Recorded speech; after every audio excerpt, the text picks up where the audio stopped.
ഗവർണർക്ക് നേരെ പാലക്കാട് എസ്എഫ്ഐ പ്രവർത്തകരുടെ കരിങ്കൊടി പ്രതിഷേധം. നഗരമധ്യത്തിൽ ഗവർണറെ കരിങ്കൊടി കാണിച്ച എസ്എഫ്ഐ പ്രവർത്തകരെ പോലീസ് അറസ്റ്റ് ചെയ്ത് നീക്കി. ഇർഫാൻ ഇബ്രാഹിം സേട്ട് ചേരുകയാണ്. ഇർഫാൻ, എന്താണ് നിലവിലെ സാഹചര്യം?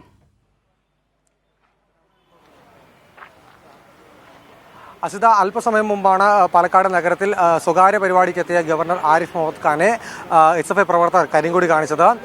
20 പേരോളം വരുന്ന എസ്എഫ്ഐ പ്രവർത്തകരാണ് ഗവർണർക്ക് നേരെ കരിങ്കൊടി പ്രതിഷേധമായി എത്തിയത്.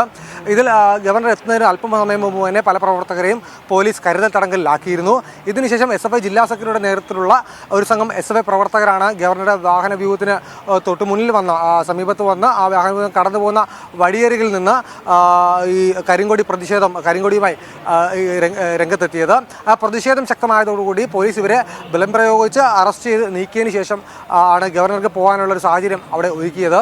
ശക്തമായൊരു പോലീസ് സുരക്ഷ തന്നെ ഇവിടെ ഒരുക്കിയിരുന്നുവെങ്കിലും അതിലേറെ ശക്തമായ ഒരു പ്രതിഷേധമാണ് എസ്എഫ്ഐയുടെ ഭാഗത്ത് നിന്ന് ഉണ്ടായത്. ഇനിയും ഗവർണർ പോകുന്ന വഴികളിലെല്ലാം എസ്എഫ്ഐ പ്രവർത്തകർ കരിങ്കൊടി കാണിക്കും എന്ന് തന്നെയാണ് അവർ അറിയിച്ചിട്ടുള്ളത്.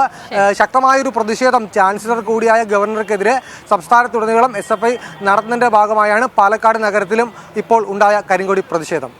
വിവരങ്ങൾ നൽകുകയായിരുന്നു ഇർഫാൻ ഇബ്രാഹിം സേട്ട് പാലക്കാട് നിന്നും.